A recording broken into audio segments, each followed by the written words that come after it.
اعوذ باللہ من الشیطان الرجیم، بسم اللہ الرحمن الرحیم۔ دیکھیں، اکثر یہ ہوتا ہے کہ ہم کسی کے ساتھ احسان کرتے ہیں، کسی کو فیور کرتے ہیں، اور وہ بندہ، اس کا رویہ بالکل چینج ہو جاتا ہے یا وہ دھوکہ دیتا ہے، جس کی وجہ سے ہمیں کافی تکلیف ہوتی ہے۔ لوگ اس کی وجہ سے کافی شوق میں آ جاتے ہیں، انگزائٹی کا شکار ہو جاتے ہیں۔ میں ایک صاحب کو جانتا ہوں جنہوں نے اپنے کزن کی بہت ہیلپ کی، اس کی ایجوکیشن کی فنڈنگ میں، اس کے کیریئر میں، اس کو سیٹ کروانے میں۔ وہ بڑی اچھی انڈرسٹینڈنگ تھی ان کی، ایک دوسرے کو اپنے فیصلوں میں شامل کرتے تھے، ہیلپ کرتے تھے۔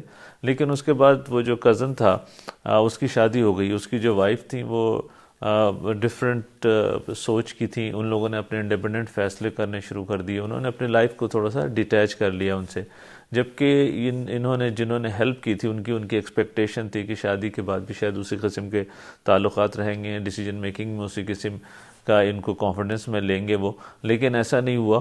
اور جب ان کی تعلقات میں فرق آیا تھوڑا، تو کافی ان کے لیے یہ شاکنگ تھا، ان کے لیے یہ برداشت کرنا کافی مشکل تھا کہ جی انہوں نے اتنی ہیلپ کی تھی اس کزن کی، اور اس نے تعلقات میں تھوڑا سا فرق پیدا کر لیا، اپنے فیصلے کرنے شروع کر دیے، اپنی لائف کو اس طریقے سے نہیں چلا رہے تھے جیسے وہ چاہتے تھے۔ تو دیکھیں، یہ اکثر ہوتا ہے۔ اس میں دو تین چیزیں ہمیں، جب ہم کسی کے ساتھ احسان کرتے ہیں یا کسی کی ہیلپ کرتے ہیں، تو ہمیں دو تین چیزیں یاد رکھنی چاہیے اس میں۔ پہلی بات تو یہ کہ دیکھیں، اپنے سرکل آف انفلوئنس کو پہچاننا چاہیے۔ سرکل آف انفلوئنس کا کانسیپٹ اسٹیفن کووی نے اپنی book 7 habits of highly effective people کے اندر انٹروڈیوس کروایا۔ اس کا کانسیپٹ یہ ہے کہ اپنی سوچ پہ، اپنی زندگی پہ ان چیزوں کو اثر انداز مت ہونے دیں جن پہ آپ کا کنٹرول نہیں ہے۔ مثال کے طور پر، آپ گھر سے تیار ہو کر نکلتے ہیں باہر کسی کام سے، اور بارش ہو جاتی ہے، آپ کے کپڑے خراب ہو جاتے ہیں۔ اب آپ کا ریئیکشن جو بھی ہو، جتنا بھی کر لیں آپ، لیکن آپ کچھ نہیں کر سکتے اس کو۔ بیسیکلی آپ کو تیار ہو کے جانا چاہیے تھا اس کے لیے۔ اسی طرح آپ اگر شاپنگ کے لیے فرض کرے جا رہے ہیں، اور شاپنگ سینٹر میں بہت زیادہ رش ملتا ہے آپ کو، یا کوئی ایسی اور چیز ہو جاتی ہے جس سے آپ اپسیٹ ہو جاتے ہیں، تو آپ کو اس وقت سوچنا چاہیے کہ یہ چیزیں ہو سکتی ہیں۔ تو دیکھیں، اپنے آپ کو چینج کرنا بہت مشکل ہوتا ہے، اپنے بچوں کو، اپنے گھر والوں کو چینج نہیں کر سکتے، تو ہم دوسروں کو کس طرح چینج کر سکتے ہیں؟ بس اس کا ایک ہی طریقہ ہے۔ دیکھیں، بہت امپورٹنٹ کہ جب ہم کسی پہ احسان کریں تو ہمیں جو ہے نا، یہ سوچے کرنا چاہیے کہ ہم اللہ کے لیے کر رہے ہیں۔ دیکھیں، اس میں دو فائدہ ہوتا ہے جب ہم ایسا کرتے ہیں۔ تو پہلی بات تو یہ کہ جب وہ بندہ دھوکہ دیتا ہے، جب اس سے وہ ریٹرن میں فیور ہمیں نہیں ملتا اس سے، تو ہمیں بہت صدمہ نہیں ہوتا، ہم انگزائٹی میں نہیں جاتے ہیں، بہت تکلیف نہیں ہوتی۔ اور دوسری چیز یہ ہوتی ہے کہ جی وہ بندہ دھوکہ دے یا کچھ بھی کرے، اس کا اجر اللہ تعالیٰ کے پاس ہمارے لیے محفوظ ہوتا ہے۔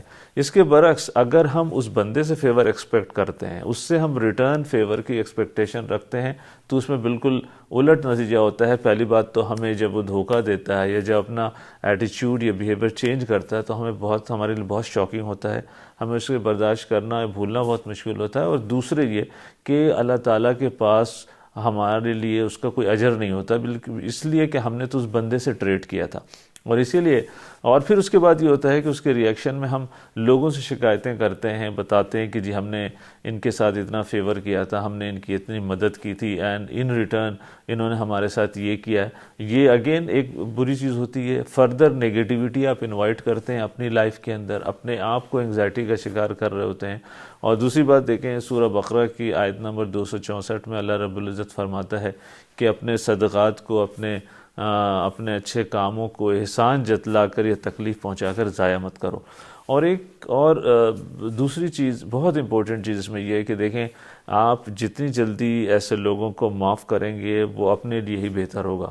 اس لیے کہ جب تک ہم انہیں معاف نہیں کرتے، ہمارے دل میں ان کے خلاف بغض رہتا ہے، انتقامی جذبات رہتے ہیں، اور ہم اپنے آپ کو ہرٹ کر رہے ہوتے ہیں۔ یہ ایسا ہی ہے جیسے آپ نے اپنے ہاتھ میں کوئی شعلہ پکڑا ہوا ہو، کوئی آگ کا شعلہ پکڑا ہوا ہو، اور آپ چاہتے ہو اس کو تھرو کرنا، but you are still holding it.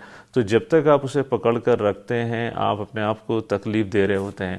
اور اسی لیے دیکھیں، دوسروں کو معاف کرنے کی زندگی بہت اہمیت ہے۔ ہم جب معاف کرتے ہیں تو ہیلنگ پروسیس شروع ہوتا ہے۔ ہم جب معاف کرتے ہیں تو آگے بڑھتے ہیں، جب تک ہم معاف نہیں کرتے ہم وہیں رکے ہوتے ہیں۔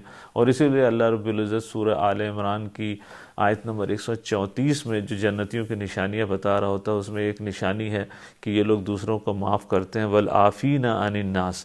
اور سورہ نور کی آیت نمبر 22 میں بھی اللہ رب العزت فرماتا ہے کہ کیا تم نہیں چاہتے کہ اللہ تعالیٰ تمہیں معاف کر دے؟ اس آیت کا مفہوم ہے کہ مطلب اگر کوئی چاہتا ہے کہ اللہ تعالیٰ اسے معاف کرے تو اسے دوسروں کو بھی معاف کرنا چاہیے۔ وآخر الدعوانا ان الحمد للہ رب العالمین۔